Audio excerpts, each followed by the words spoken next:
Howdy, folks. Welcome back to Viva the Cats. I'm your host, Justin Hiles, accompanied by my great friend, Steve Maurer, and we are here to talk all of the things covering the Bearcats, exciting and disappointing, and not a whole lot of excitement lately.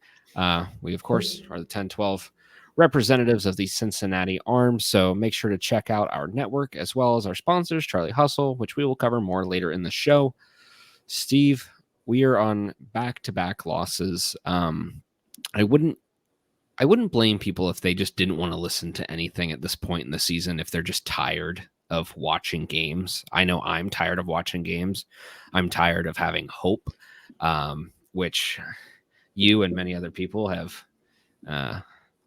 cast your aspersions upon me for having hope.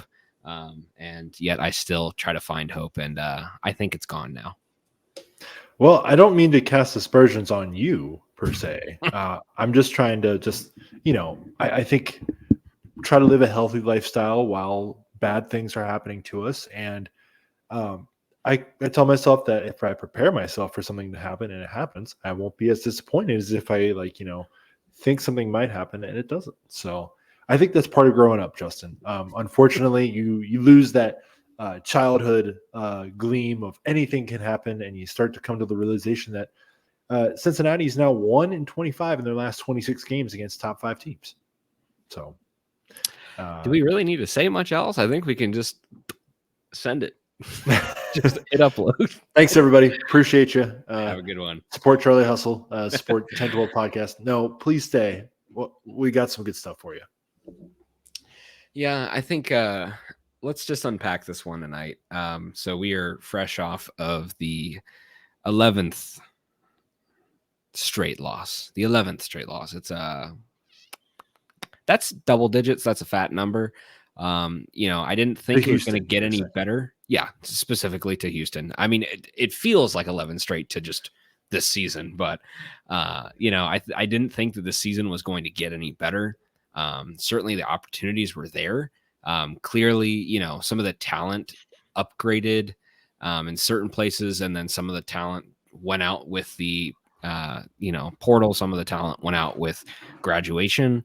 And so I think it's a difficult year to try to get one over on a number one Houston, who is 15-0 heading into this game, and more of the same. I mean, I think that this is just one of those games that, unfortunately, the Bearcats found themselves in a very early hole, had to climb out of it. Then the second they go on their run, it's not enough. The other team finds out how to play basketball again. They run up a lead. We find out how to play basketball, and it's just this little step ladder up and up and up, but we're always behind, and we're always chasing the entire time.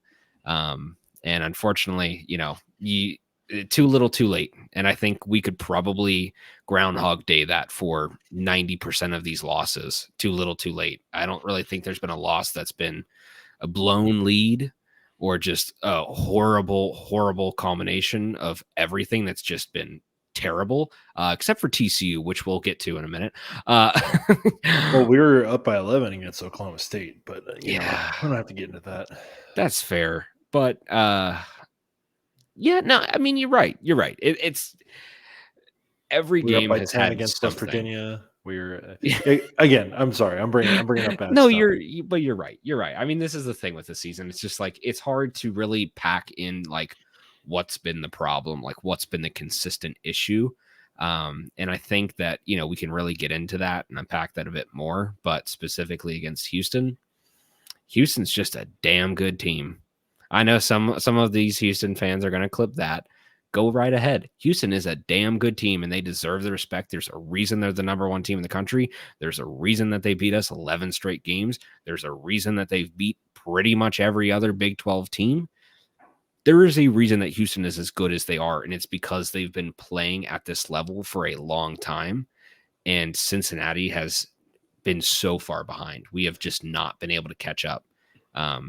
Close scores or not, there's really at some point you can't find the silver lining in losing 11 straight to a team. We've been trying to catch up to them ever since the short man left. And then the next short man came in. Had a tall man there for a little bit, but we don't like to talk about him, the slender man. Yeah, it's just 11 straight. I do want to say too, like, Houston obviously came out hot, 14-2 to start. Cincinnati kept fighting back, kept trying to claw back in. And, I think the best way to listen to these games, especially when the Bearcats losing, are just to turn off the TV broadcast and listen to Dan and Terry, because they bring light to any situation. They make you laugh and they just have a good time. I tweeted it out from the account tonight, but Dan Horde was talking about at halftime how he was scared of monkeys, birds, and mimes. They all gave him the willies, and then he dropped his fake ID name from back in the day at Syracuse. So again, great to listen to them, but as you would expect, Homer's gonna homer. They were a little bit just like, they have a lot of respect for Houston. And Justin, I know you said the Houston fans are going to clip it. I hope they do, because we've been pumping them up all season, especially when the Houston fans have been like talking trash to them. And look what Houston did tonight. They let BYU walk in to Allen Fieldhouse and beat them by 8 tonight. That's Kansas. Yes. Yeah. Kansas. And, we all know that Houston is a really good team. Like they probably have a really good chance to win the league. Whatever you got to do, Houston fans, knock on wood. I don't care. If it's not UC, I don't care. But, it's just, this is who we want to be. And to consistently just like have yourself not be even in a position to be close.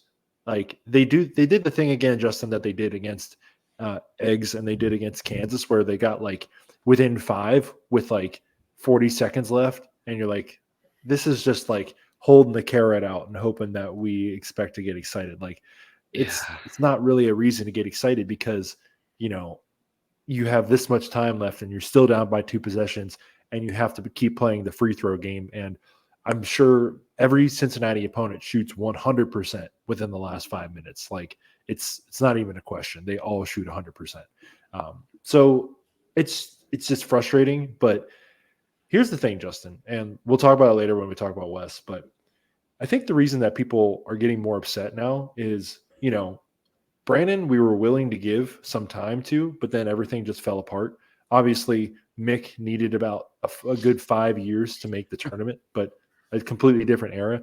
Right now, there's literally no margin for error. Like we saw last year, as much as we hate them, those guys across town, they were able to just build a roster out of thin air and go to the Sweet 16.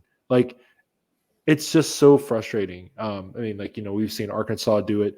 UNC looks like they are just completely back to where they were 2 years ago after missing the tournament last year.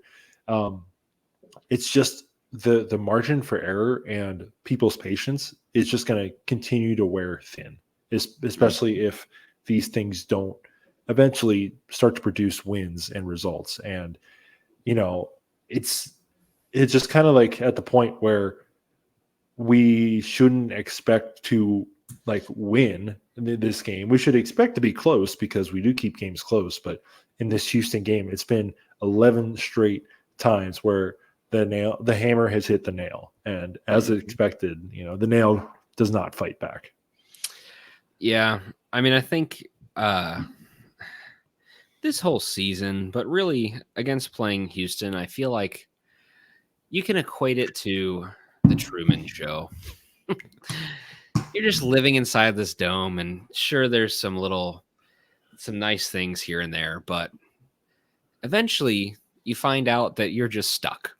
And there's not really a way out. And unfortunately, I don't see how this situation against Houston, I don't see how the situation against the Big 12 gets better with the way that things have currently been going. It's a very difficult situation to try to turn around when your talent is lackluster. I think that it's not even just the talent. I think, some of it's coming down to coaching. Some of it's coming down to, just preparation. And I think on top of that, you also have to fight with the fact that it's like, you can do all those things that are within your control, and then you're just going to have good teams. So it's like you're fighting this uphill battle in which you were definitely not prepared for going into this conference. And we'll get into that and unpack that a little bit more. But, I think with Houston, we're just going to be consistently behind this team for a long time until the talent really starts showing up and until that Big 12 recruiting starts hitting. This is a thing that I just tweeted out a little bit ago, but it's a thing I firmly believe in. It's like Houston has been playing at this level for so long. This is not like an overnight thing. And Terry actually mentioned this earlier on the broadcast. But when you look at the situation that we had in Cincinnati, like we were the top dogs in the American. Like Cincinnati was the team to beat. And Kelvin Sampson was there the whole time, watching, waiting. And, Mick left. And he was like, whatever that mantra was from that 2018, 2019 season, I think it was just like, we're going to be the toughest team in America or something like that. And that's it. I mean, that's the key. Like, no matter what you do, as long as you go out there and you hustle, you play hard every single play, you give the other team no fucking room to breathe. None at all. Like suffocating defense every single play. It's exhausting. It's a very tiring way to play, but expect that from your players. Expect that from them when you recruit them in. They made a really tough team in Houston, and there's a reason that machine has continued to just eat and has not slipped up and is just continued to grow. And it's because of the way they recruit. It's because of the type of player they recruit, and it's the type of expectations that they have from their players. And I think that's one of those things that mindset wise is very different from our two programs right now. And that's not just a Big 12 mindset, but that is a national championship contending mindset. That is, we're going to be us and we're going to, play hard every single game. And we don't care who's in the gym. We want to beat the shit out of them. Like that's Houston's mentality. And all those guys can boss you up. Like they slip up very rarely. And that's, I think one of the things that I really admire about Houston's team. And I just wish that we could get back to that because for a while, we did such a good job defensively. And, we really harped on those deflections. But when you watch like the game tonight, if Houston wasn't getting the steal or if they weren't creating the turnover, they were knocking the ball out of our hands 24/7. Like, if there's, I don't even know, I'd have to look at the exact stats on it. But in this game, Houston had a grand total of 15 steals and 3 blocks, creating 19 turnovers in total. Like that's, and we had some unforced ones, but some of that is really just playing Houston. And I think when you look at that and just that ability to dominate a team defensively, it doesn't matter if your offense is good or bad because they did not have a very good offense tonight. You find a way to win. These are the rock fights that Cincinnati used to play in and was used to controlling. And now I think we're just in a tough part where we don't really know what our identity is. We're not a defensive team anymore. We're definitely not an offensive team. We're not a 3-point shooting team. We're not a mid-range team. We're not a team that's successful at the line. We're a rebounding team, but rebounding only gets you so much.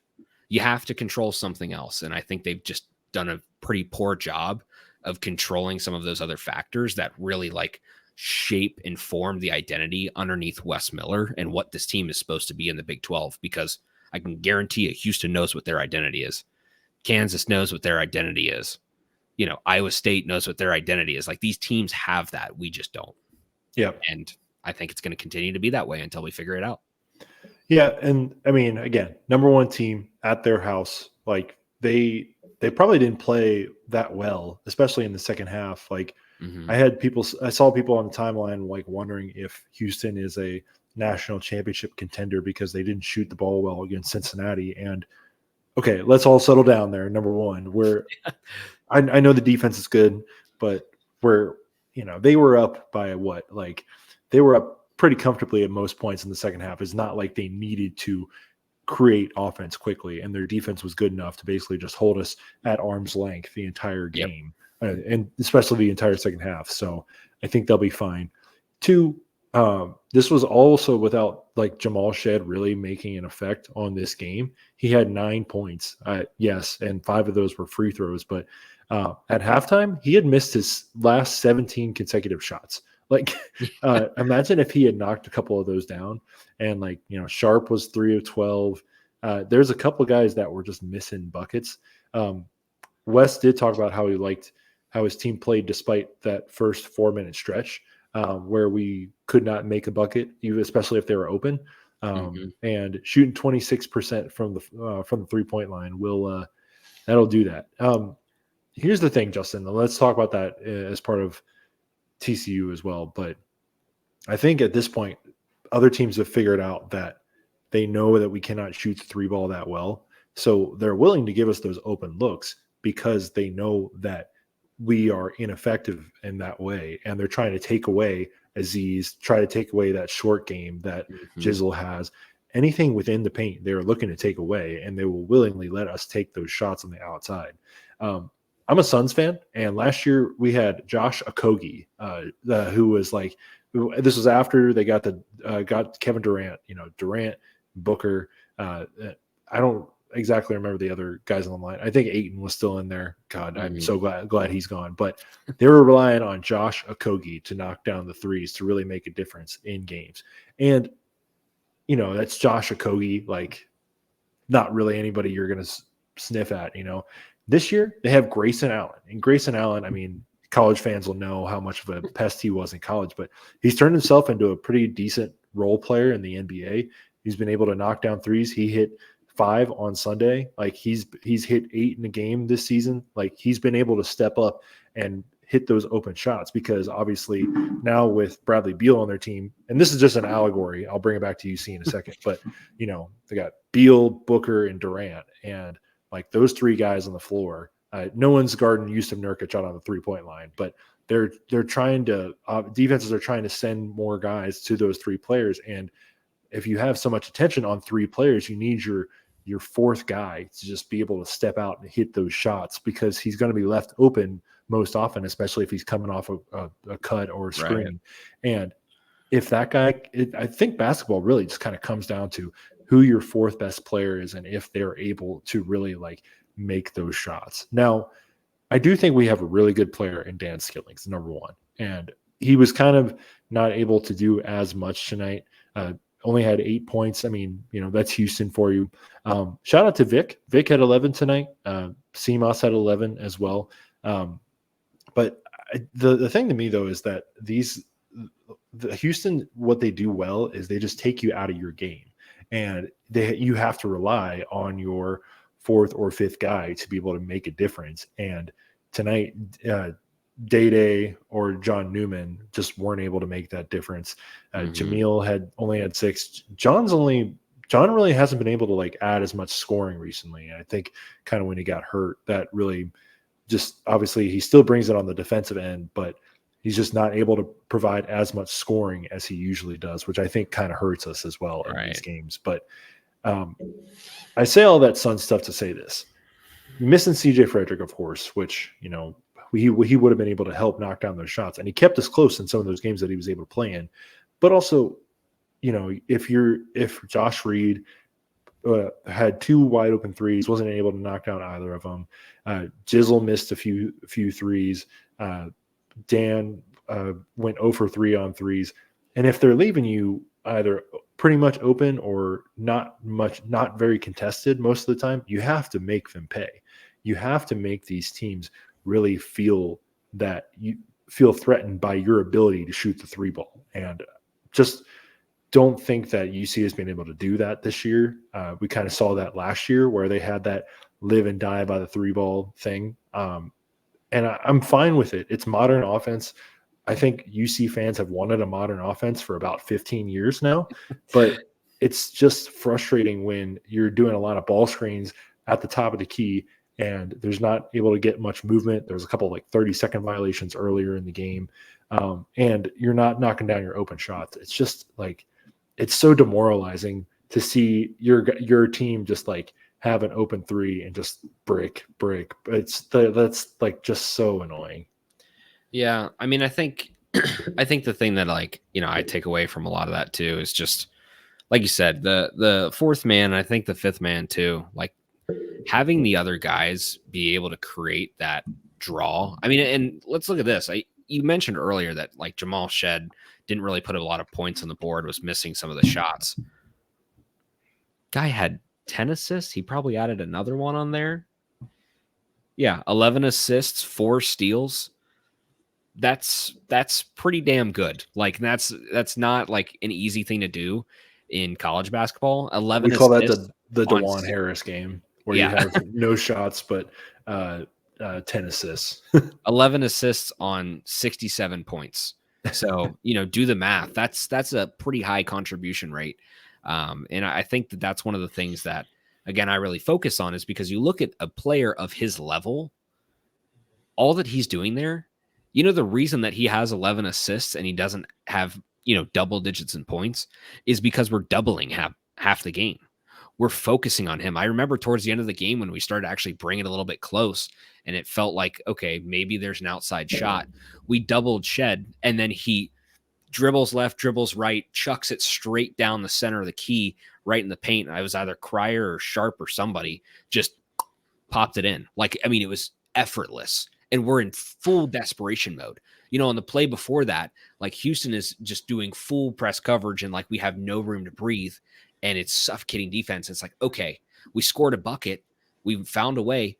Let's turn around and do the same thing that they just did to us. Let's hold him to a point. You double him immediately and everything disappears. No other guys are covered and you leave somebody wide open in the paint. And it's just, I think that's where I come back to is like the thing with Houston that's so impressive. And I think the issue that we still have is there's always a second and third and fourth layer behind their defense. And for Cincinnati, like we don't have that. Like it's, you got John Newman or you got Day Thomas out on the floor. You got your bigs who are, covering their man, but we don't have that like second help, third help kind of guy who's just behind there. And, I was listening to the actual like color commentators and broadcast too. And they made a really good point that with Houston is like their defense looks like chaos because they're just chasing after everybody. They're getting their hands up and they're just kind of moving around a lot. But there's a system behind that. And it's not just like scramble and cover everybody. It is a very, very full send, like all points covered type of defense. And there's a reason why we couldn't get a lot of shots up. There's a reason that we couldn't find a good shot. And it was so difficult because we couldn't penetrate past the arc. We didn't want to shoot the 3-ball because if we shot the 3-ball, it was contested. We got inside the paint. And then next thing you know, you have one guy down the paint, but you have two on the outside. The second that our guy dives into the paint to try to score a bucket, he gets a deflection. Somebody gets a deflection off of him. Somebody pokes him from behind and pokes that ball loose straight to their big, who then chucks it down court, and then they go and score. Like, it's just one of those things that their system is so, so well-rounded. And, our defense is just, it's so far from that. And I think it used to be very efficient in that way. Of course, we didn't really have the best 3-point defense, but we were great in the paint, especially in the Mick era. It was kind of like just pray that they don't shoot threes, and I think we'll win the game. Now it's just, I think the issues are kind of everywhere. And it's like I said, it's one of those things that I'm just not sure exactly how we solve. We've kind of like bounced back and forth. So let's just touch on this really fast. The blowout against TCU on the road, Bearcats losing 75-57. There's not really a whole lot else to say that really doesn't feel different from tonight's game. 17 turnovers to 12, and you lost the rebound battle. I'll just ask you one thing because we had talked about this, but what is the last like minute and second mark of the game you remember watching before you turned it off? Probably like 6, 7, 6 minutes left.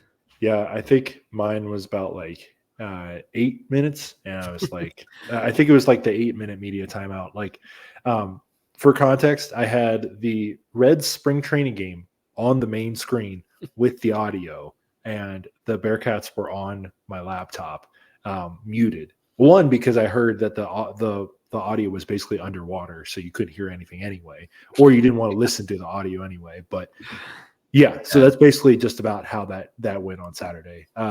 Didn't even seem like they were close in the first half either. So it's just like you think about tennis, Justin, like the amount of unforced errors that a player can have during a game, and that's just them by themselves. Like the Bearcats combined, they do a lot of unforced errors. Like I think they're pressing like most recently, and they were able to succeed and win against Texas Tech, but they have one win in their last 5 games, and that was at UCF, which whatever. By 2 points. Yeah, so like I just think like man, like playing Houston and then Iowa State back to back, I think that kind of hurt their confidence a lot. And then, they were able to get it back with that win at UCF. But those 2 back-to-back, these 3 consecutive just like beat down losses, like mentally and physically, I think it's just really hurt them. And Saturday they were just outmatched. Yeah. Well, I mean, if you look at it, like I think you make a good point there because you beat Texas Tech on the road. You're feeling pretty good. And I think this is, a good time to transition to our point of just die already because we're looking at the season as a whole. But, you have the win at Texas Tech. You're feeling really good after that. You still have a lot of games. You have a lot of ground to cover. There's a lot of opportunity left. You have the game against Houston. It's a 2-possession game. Number 5 at home. You feel pretty good about that loss, even though it's a loss to Houston and you don't want to lose that game. It is what it is. You understand it. It's at least a closer game. Iowa State, they open it up, turn it over like 25, 26 times. Fucking ridiculous. It's sickening to watch. But it's tough and you move on. They're a top 10 team. They're probably a 2 or 3 seed. You deal with it. At UCF, you win that game. Close game. Should have been more. Should have figured that out a little bit more than it was, but you won the game. Okay. There's still light at the end of the tunnel. And then you lose to Oklahoma State. And I think that's where this whole downhill spiral really started, is because you lost to the last place team at home, a team that you had no business losing to. And that's just the one that uncorks it. And then you have to follow that up with a tough TCU team, a much tougher than they'll get credit for TCU team. You have to play them on the road. And then they just cracked it open like an egg, just cracked them open. And I think that when you have that happen, you have to then follow that with the number 1 team in the country in their house that you've already lost to 10 times in a row. I think the light is just snuffed out. Like I really feel like we're at that point in the season where it's not like this team has just flat out given up.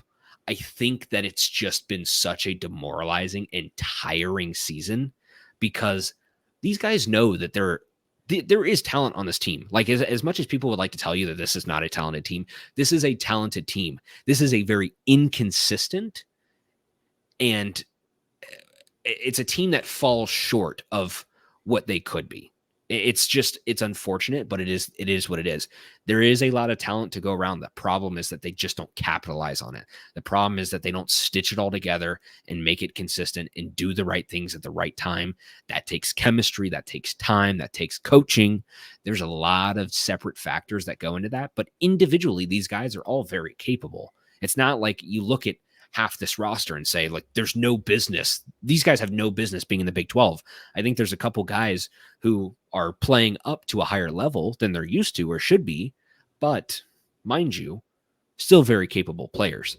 And I think that you're just at that point in the season where it's started to wear on you. You've just been, railroaded this whole season and you're just trying to get to the end of it. And unfortunately, now you got Kansas State, Oklahoma on the road, and West Virginia at home. You have 2 very winnable games there. One of those is going to be tough. I don't expect them to win at Oklahoma. If you had any hope, I think you lost it at TCU. I think you lost it tonight. But when you look at those 3 games left, this is our topic of the moment. Just die already. Like, I mean, I think for most Cincinnati fans, as much as they don't want to see them lose to Kansas State or see them lose to West Virginia, like the only shot that you have right now is to beat Kansas State, Oklahoma, West Virginia, and then win 1, 2, and 3 games and go to the Big 12 championship. If you do all that and you lose in the Big 12 championship, you probably still have a shot. If you don't go undefeated up until that point, you're done. You are cooked. Like, there's no chance. I think it's done now. Like, I feel like it's pretty much done. So I feel like we could probably all let go of it. I have mentally let go of this situation. I just know that through theory and math, there is a possibility. But if you're holding on to hope after tonight's game, kudos to you. There's nothing left for this team other than to win the Big 12 tournament. Like that is your only chance really for the rest of the season, unless you stitch together a miracle 6-game winning streak after winning what, 3 of your last 10. I don't know what else to say to that. I'm hoping that they just finish it off and I can just let go. So we had Cardiac Kemba in 2011. Who is the should we say like Saucy Skillings? Like who's the guy that like, you know, Dan Schulman is going to shout out like after he hits like the game winner to win the Big 12 championship? Saucy Skillings. Like I don't think it's going to be Dan Skillings. Yeah, probably not. I mean, CJ Frederick comes out of the tunnel like Walt Frazier back in 1974 and just puts up like 4 threes and like does the Jordan shrug on his way to icing the Bearcats becoming a bid stealer in the tournament. I don't know. I think we're talking too much about the possibility of something that won't happen happening. Something that will happen in Kansas City, though, Justin. You'll be able to get your hands on some Charlie Hustle merchandise. Charlie Hustle is based in Kansas City. As you might be able to figure out, they got some Joe's Barbecue merchandise. They have some of our favorite Kansas City Chief, Travis Kelce. They have some of his merchandise. They got all of their local teams. They've got all of the Big 12 teams. Notice I said all. And they've got some more coming up soon. So definitely make sure to check out Charlie Hustle if you're going to Kansas City for the Big 12 tournament.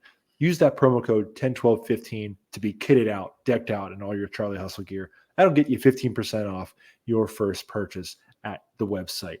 You can just be that guy, like, you know, the LeBron guy that's got like all the different jerseys. Like you can just have like Rob Lowe, maybe. Rob Lowe, NFL. Yes, there you go. Big 12. Yes. Get that Kansas City shirt that has the Big 12 logo on it. So again, charliehustle.com, 101215 for 15% off your first order. Keep your eyes peeled, by the way. Yeah, keep them peeled. Speaking of peeling back more eyes,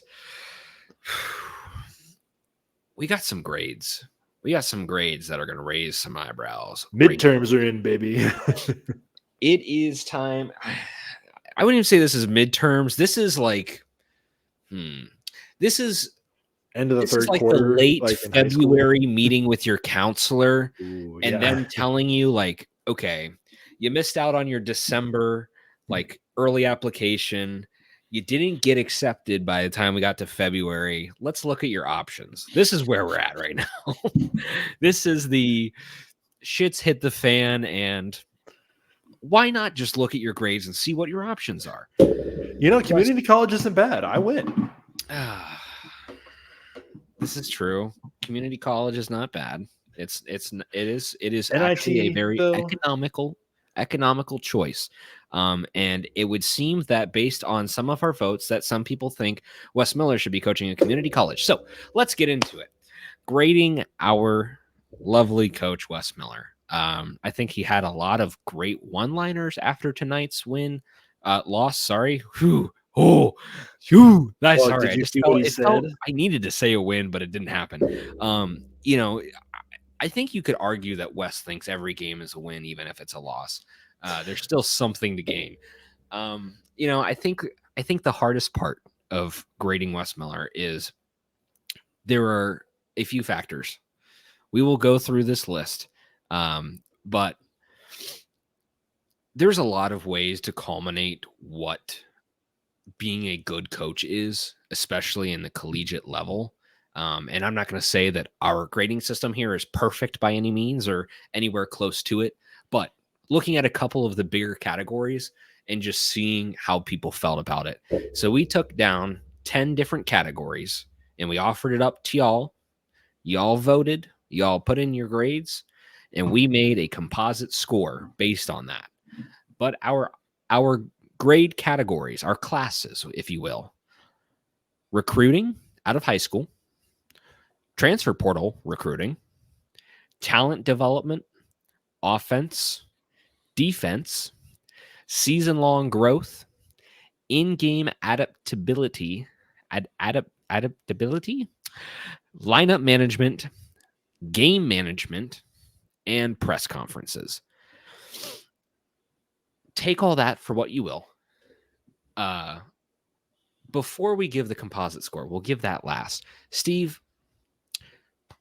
we put down our own grades as well. What is your grade for Wes's ability to recruit out of high school? I gave him an 8. I do feel pretty good about his ability to recruit. The Cincinnati is going for higher caliber players. They are successfully recruiting them, and those players are playing and in the system. So I definitely am happy with the way he's recruited out of high school. Yep, I would have to agree. I've got him up there at a 9.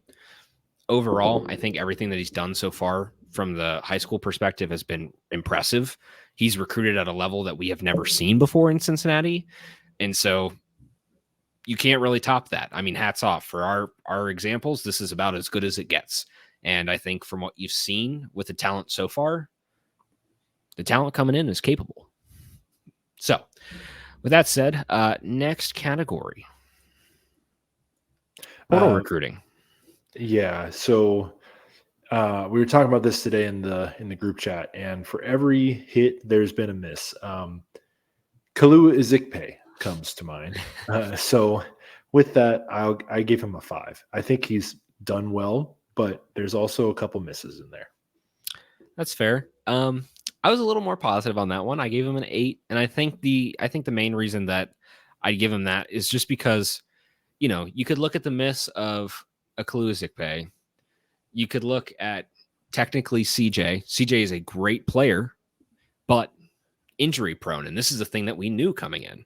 But then you also look at some of the wins. Aziz has been a very positive addition to the team. You look at last year, Landers Nolly, he is playing at an NBA level, folks. He is a talented player. And we stole him away from a conference member when we were still in the American. So to have that, I think I think he has the ability to do that. And I think he has a smart use of the portal, but still not perfect. And I do agree there is a lot of work to be done there. But I think his talent evaluation of that has not been bad. I think, just not everybody always works on the roster. Next, go get DeRon Holmes this year, and I'll that'd be nice. Yeah. That'd be real nice. I mean, Mans has put himself into Wooden Award contention. Another Dayton player, Wooden Award. Who would have thought? Talent development, Steve. So I am a little bit harsher on him for this, and I gave him a 3. And here's why, Justin. Rayvon Griffith has sat on the bench for a year, and obviously we've talked about that. How I got to see him in person, how he probably needed to bulk up. Not as acceptable, but I'm fine. Sage Tolentino has not really produced much in 10 combined minutes of basketball for us. Developmental project. And Jizzle has been good for us this year. I definitely like what he's been able to do, but I kind of wonder if that's more of Jizzle being Jizzle rather than us developing him. Day has not been developed. He is still Day. He continues to make the same mistakes, and it is just a little bit frustrating. Big men have seemed to regress as the years have gone on and not gotten better. And it just, to me, it seems like either our players hit a ceiling or they're not really getting where they need to be. Now, I will say I'm giving him that 3 there because look at what he's done with Josh Reed. Josh Reed has become a solid defensive player. Look at what he's done with Dan Skillings. Dan Skillings has become a solid offensive player and continuing to lead this team from that side. But it's just that I don't want to say I can develop any better than him, but it's weird to me that we've got at least 2 roster spots that are just being saved for developmental purposes. And who's to say that Betsy and McKinley next year will also not be more developmental prospects? And at some point, to me, it's not about who we can develop and continue bringing in here.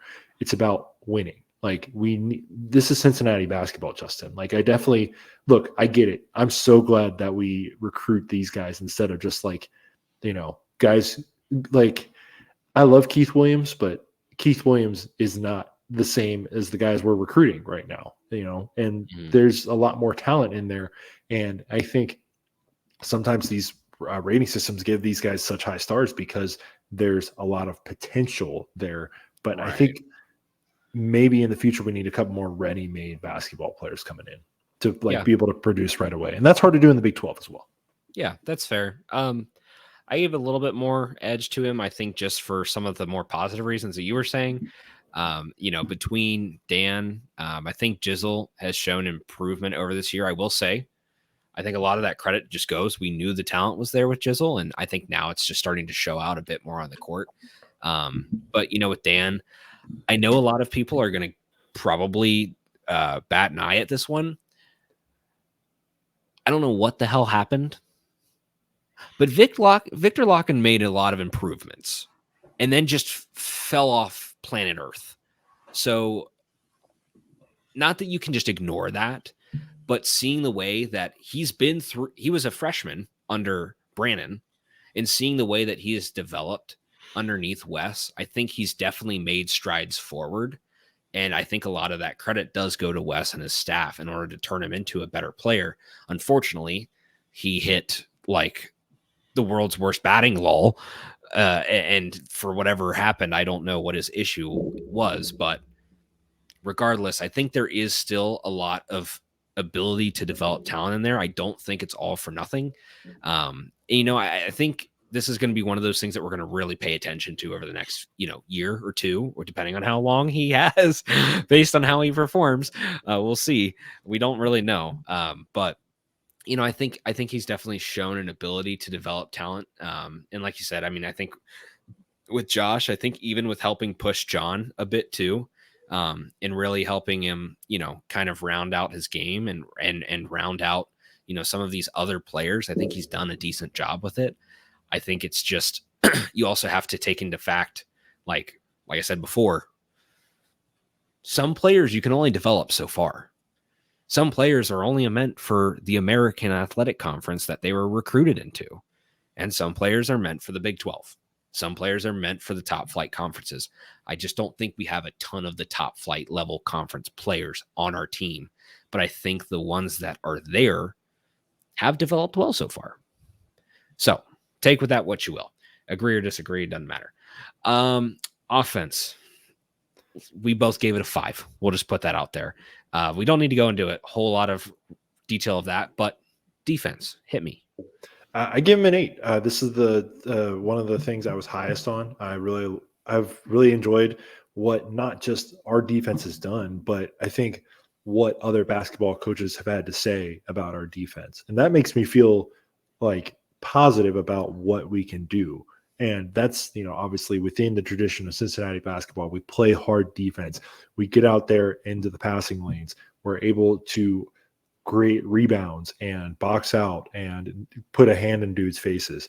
And I don't want like the recent play and just teams having the luckiest rolls of all time, or like making shots with like a hand in their face to go against West, because like going back to the NBA again, you can have a guy in your shirt, like defending James Harden as close as you possibly can, and he still like is able to get that inch of separation and hit it. And like we just run into like a rough stretch where we are just, I want to check our luck on Ken Palm, by the way. I'm sure we're still in like the bottom 300s. So, but yeah, what do you think about defense?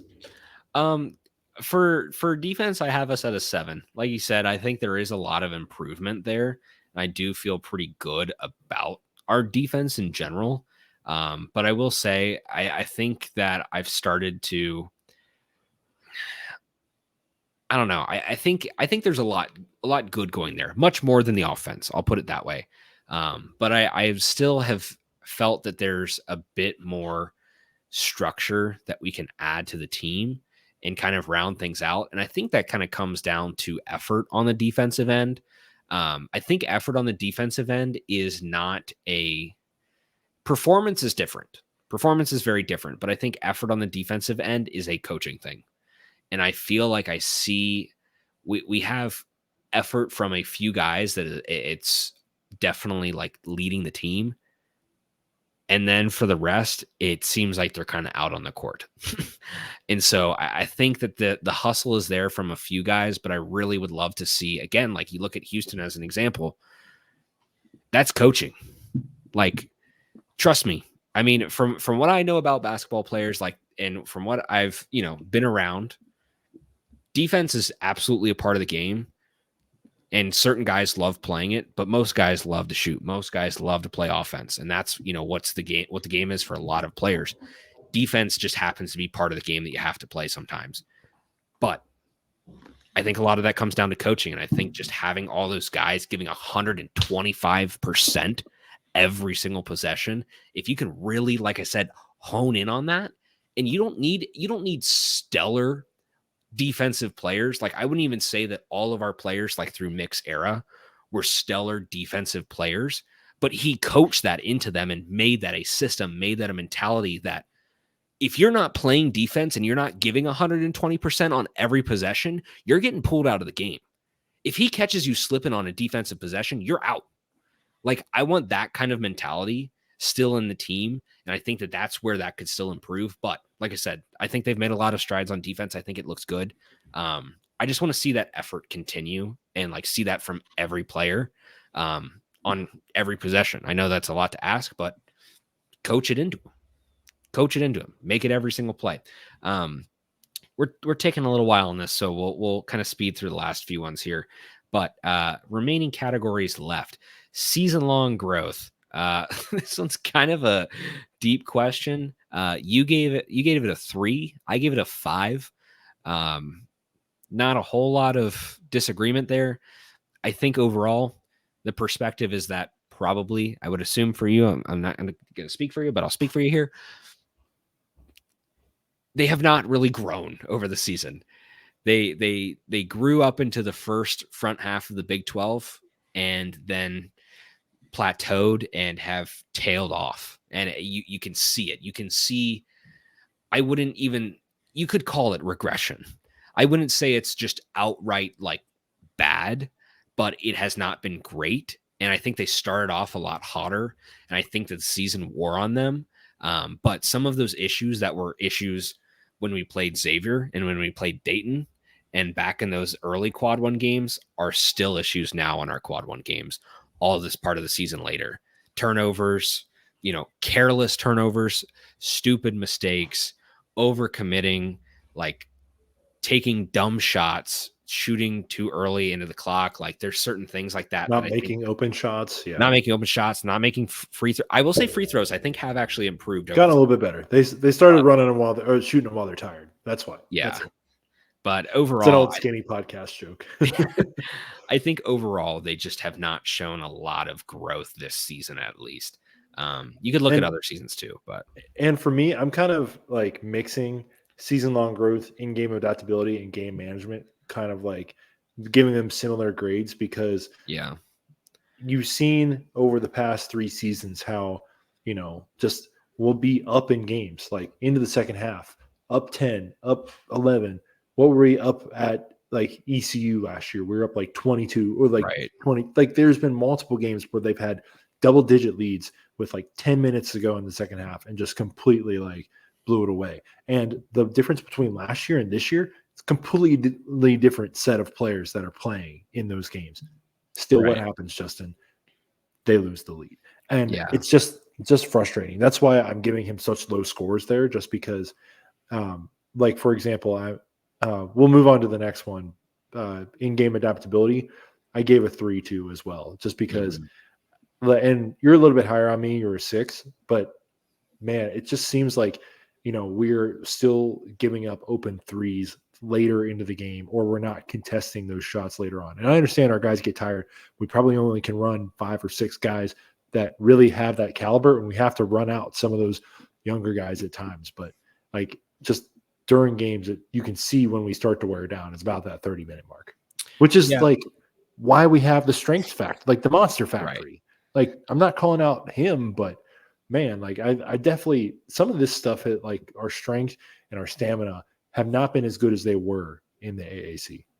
Yeah, I think part of that though too, like when you say that, it's one of those things that it might just still be an AAC level.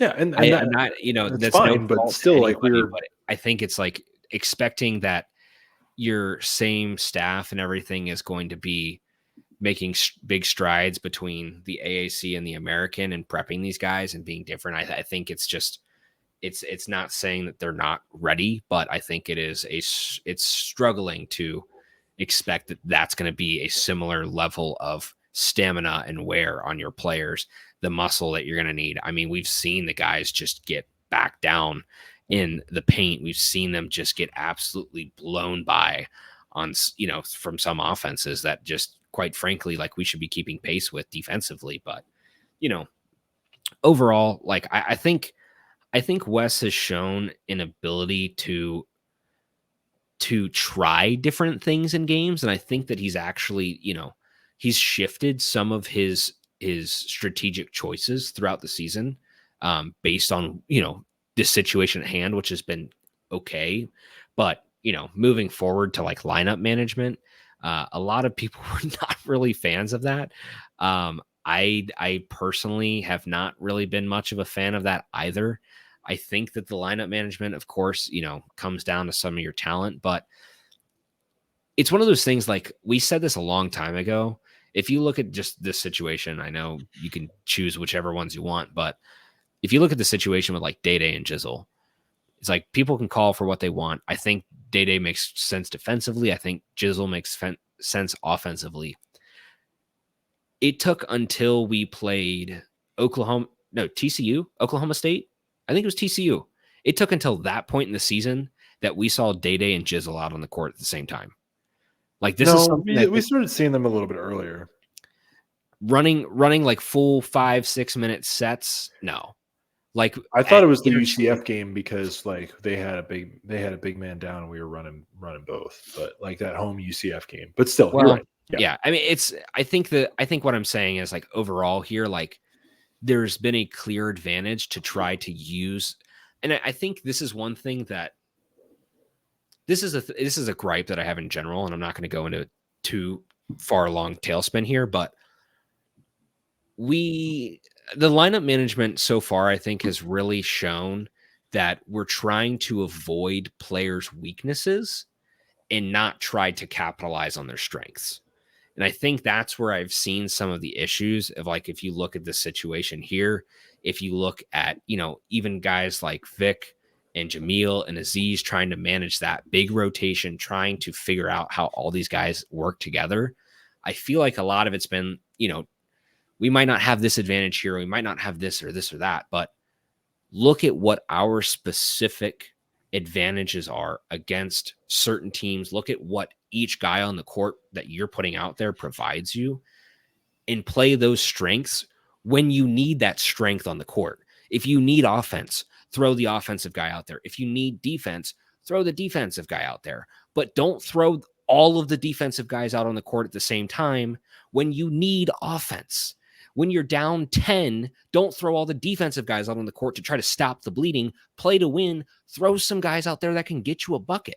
I feel like we've just kind of everything's so reactionary, and it's not really proactive in a lineup management, which I feel like has just been part of our struggles this year. We've just not really been able to like do multiple things at once. It's been like push and pull and push and pull. And that to me has been annoying. From a starting lineup point, that's kind of where I give a little bit of a higher grade here. I give a 6. I do think that him kind of by being forced to have to play different starting lineups like through the preseason, I think it's gotten a little bit better. And Dan is rightfully taken a starting role as the season has gone on. And I think that was the right decision. Dan's been probably your best player all season, and especially in conference play. So I think just that decision and not like being stubborn or anything, like letting the best players play. I do enjoy that. And taking Vic out when we were running that two big lineup and it wasn't working, I do like that. I like that he was able to adapt into that. But then, leading into like kind of like the game management thing, like I said before, how many times we've had like a 10-point lead, 10 minutes to go. Doesn't matter the year of his tenure, like year 1, year 2, year 3, and then we just like lose the lead. Like it's just something about that, those last 10 minutes that I don't think he's truly figured out yet at this level. And I'm willing to give it to him, but I think next year is when people's patience is really going to start wearing thin. Like I think we all know how hard it was going to be those first 2 years after Brandon, and then this year with the massive jump in talent. But still, man, like at some point, like you can only go so many years without the fans not like getting upset. Yeah. I mean, that's totally fair too. I'm looking at my grade. I had a 6 here. That's one of those ones that I think I was not really paying attention to grading that, because I think that's where actually one of my biggest gripes has been. I would actually change that to a 3. But anyways, I think the game management definitely has been rough throughout the season. And I think, we've seen that, like you said, blowing leads is one thing. I think, again, it kind of comes down to situational awareness. He's created an ability for us to get back into a lot of games, which is where I will give him some credit. Clawing back in some games. But I think the other issue is getting the team prepared to play in the first half. That's been the biggest issue this entire season. Like, you could try to pinpoint a million things. This team has sucked in the first half of every single game. There have been maybe less than 5 games through the entire Big 12 slate that we've had a lead at the half. We've constantly had to claw back from some stupid deficit. And sure, maybe credit goes to another team for scoring or, doing something well that's giving them the advantage. But realistically, we've dug ourselves in those holes many times with stupid turnovers and other things like that.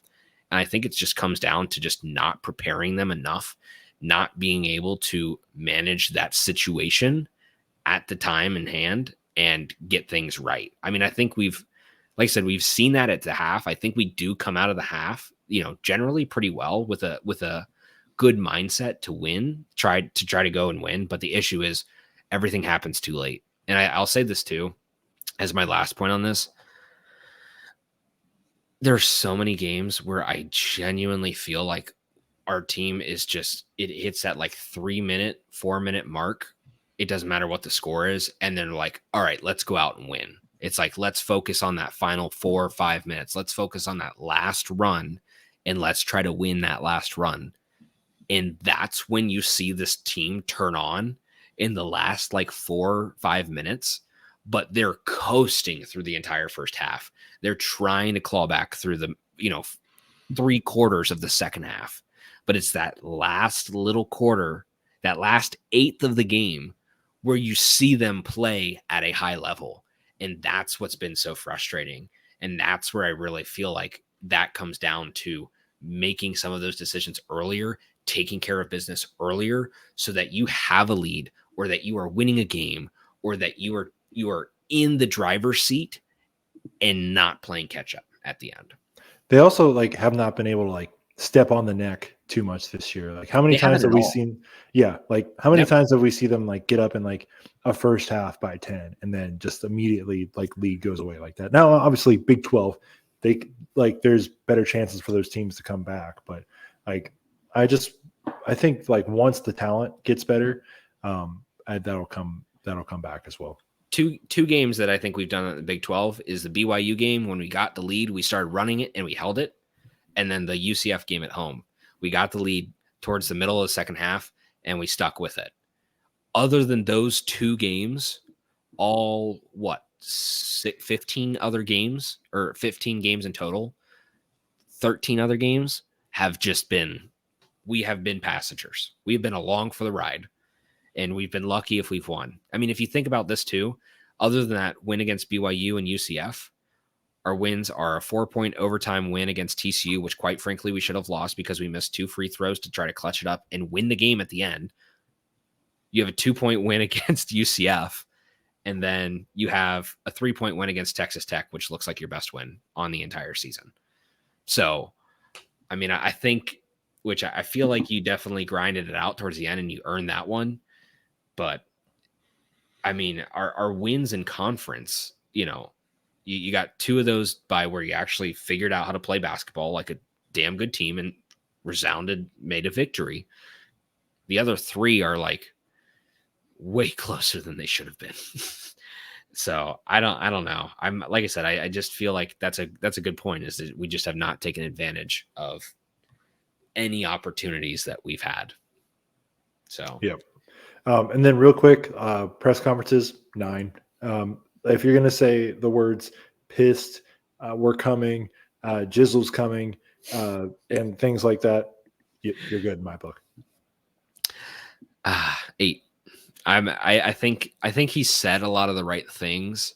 I think the difference is just making sure all that gets put into action, which, I think it's gotten old for some people, but I still think he speaks positively about his team, which is better than you can say a lot about 50% of coaches in general, much less how much he's, for his team and actually wants to work at getting better. You can tell that like losing in this way is not just like, he's not here for this job, like just showing up. Like he's genuinely angry that they're losing. He just has a good means of keeping composure for the most part. The only reason I didn't give him a 10 is that after tonight's game, he said, that's Cincinnati basketball. I can lose with that, which I'm like, nah, don't say that. Like, don't admit to. He said, he followed that up with, I'm not happy. Everybody say the word, I'm pissed, but we're coming. If you don't want to believe that, I don't want to be around you. So, and he's always hoarse after games, makes it a great press conference. So I'll give him a 9. The Wes Miller starter pack. You got your retro Jordans, you got your 5 bottles of water, you got your 10 packs of gum, and you got a sweaty shirt. And you're like completely just voice shot after the game. So that's your Wes Miller starter pack right there. So I tabulated that up for a 5.5 average for me. So he's about like 55% for me on my approval rating. Your approval rating, about 65%, 6.5. So a little bit higher than me. And the moment that everybody has waited way too long for and probably stopped listening a long time ago for. We'll put a graphic out. Put a graphic and a video up or something. We tallied up the podcast voters scores, and we'll go down the list and then we'll just run it. Recruiting from high school, 8.0. Portal recruiting, 5.9. Talent development, 4.9. Offense, 4.5. Defense, 6.2. Season-long growth, 3.7. In-game adaptability, 2.7. Yoik. Lineup management, 2.6. Oof. Game management, 3.8. And press conferences, 6.9 for a grand total. Your approval rating for Wes Miller is a 49%, a 4.9%, just short of 50. I think that's about right. I think if we put that graphic out tomorrow and say that fans' approval rating of Wes is 49%, people would be like, yeah, that's about right. Yeah. That makes sense. That makes sense. I mean, overall, like I think most people, if we wouldn't do this, but if we put up a poll that said, would you keep Wes next season or fire him? I think it'd be, unfortunately, a little bit 50-50 because people are pissed off. But when they get to the off season, they'll cool off. They'll see the recruits coming in. They'll feel better about themselves. We'll get to beat up on some cupcakes, and then we'll get right back to the Big 12, and maybe we'll be better. We have talked for an eternity. We are over our budget. So let's just do this real quick. We're going to preview K-State. Let's just preview K-State with this. K-State is 7-8 in conference. The Bearcats are 5-10. K-State last year was a very good team. K-State this year, not a very good team. You want to know what K-State did last night? They had a lead against West Virginia at home. They went into overtime. Steve, would you like to know how big that lead was? I'll say 18. That lead cracked open. Where's the exact? There we go. Where's the team? There we go. That lead cracked open to a 25-point lead, which Kansas State blew because they went into overtime. They were leading 56-33 with 16 and a half to go in the second half. 22-point lead with 10 minutes to go. Oof. Been there, done that. They really blew it. And quite honestly, West Virginia blew this game because West Virginia had to hit some free throws at the end of the game to win it. And they didn't, but K-State found a way to manage a win there. I don't even know really what else to say about that. But if you real quick, in front of a paltry crowd too, compared to what they were getting last year. So, and for the Kansas game this year. So the Octagon of Gloom. if you do have tickets for Saturday's game, please go. Please fill it up. We can't have another article written by the worst newspaper in Cincinnati about how the Big 12 has not really moved the needle. So make us look good. Please go. Yeah. We'll round off with this with our preview.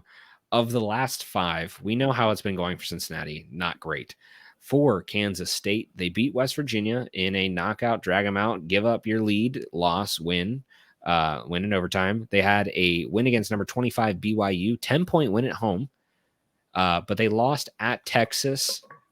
They lost to TCU by 1 possession. They lost at BYU by about 6. And we'll just tack on an extra one. They beat number 4 Kansas at home. So they've had a very interesting year, but I don't know. I think they're still a better team than the Bearcats. It's a team that you could say it's a should win, but you probably shouldn't expect it to be a should win. Don't worry about it. Tang just wanted to get to overtime just to improve his overtime record to 12-0. That's true. He just wanted to he knew he had it in the bag. He's just like, come on, let me get another one. I get a bonus for every overtime win, okay? I'm like Randy Edsel. So maybe the key is just don't get this game to overtime. Just win in regulation. Win in regulation. That would be a lovely thing. Something we have not done very much of. We have failed to do that 10 times in conference play. And actually, we technically failed to do that 11 times because we went into overtime against TCU.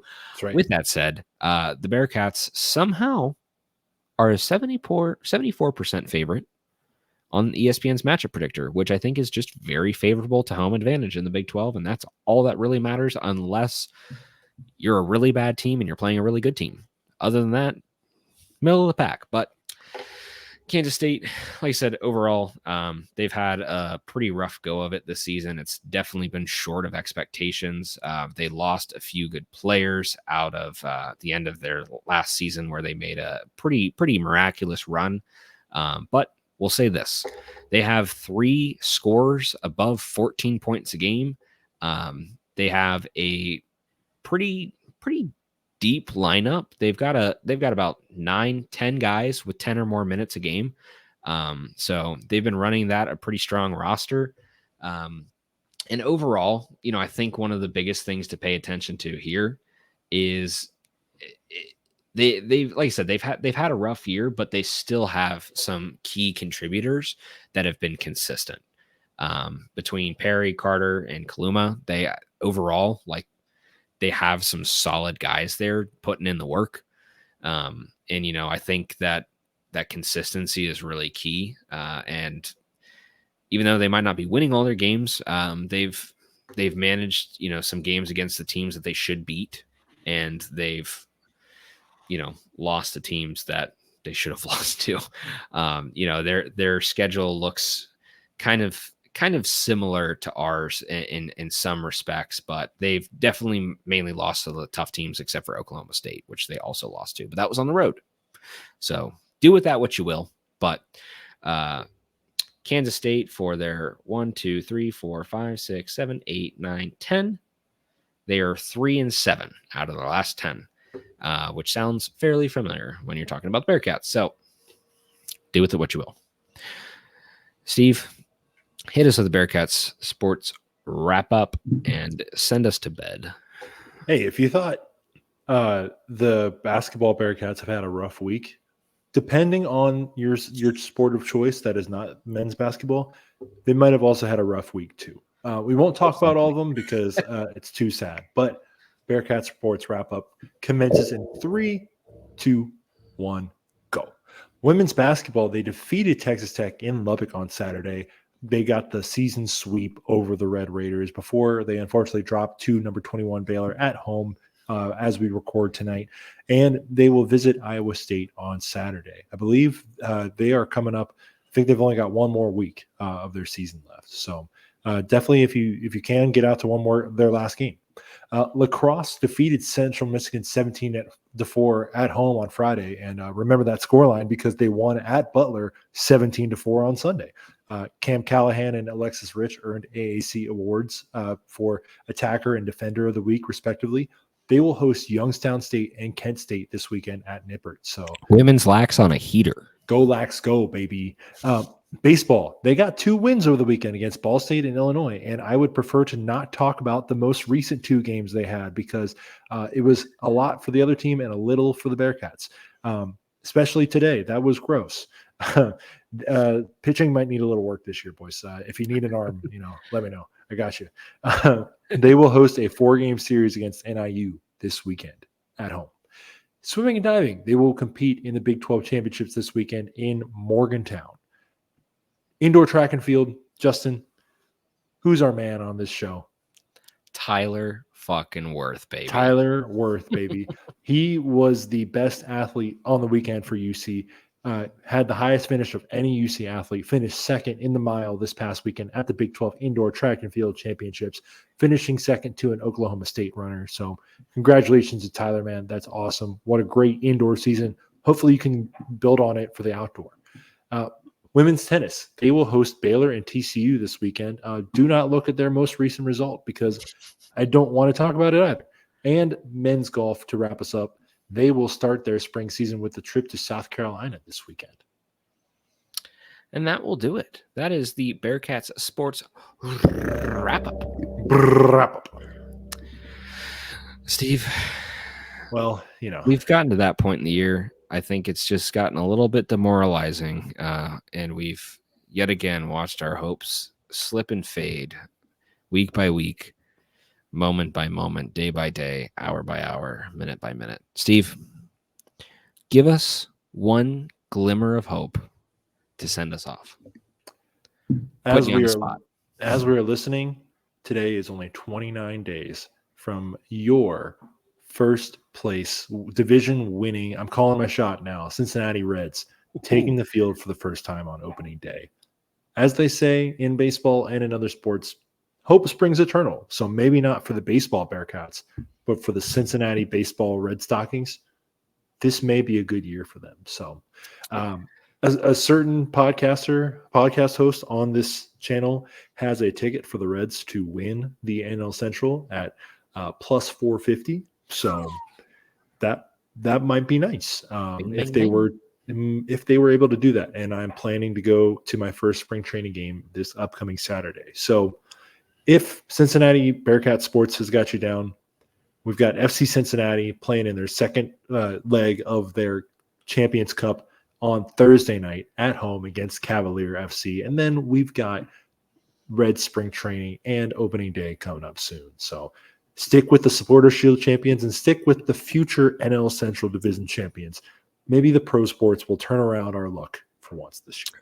If there's anything that I've learned, when Bearcat sports are down, the other sports are up. The rise and fall. Families are always rising and falling in America. Isn't that right? This is true. Hawthorne said that from The Departed. Here's the other little tidbit I'll give you. This is our send-off.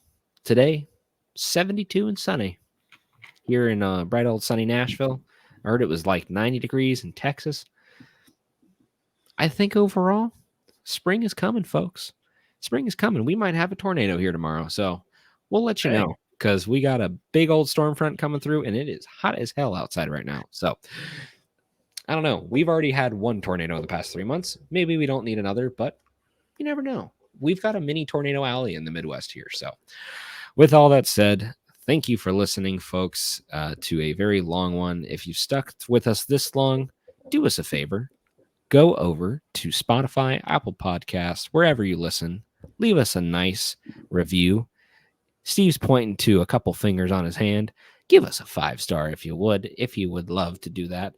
And yeah, follow us on all our platforms if you're not already. Follow the 1012 Network. Follow our friends at Charlie Hustle. Take it easy and win out or die.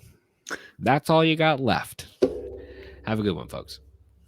We got to win 13 straight games to get to where we want to be this year. Viva! The Cats.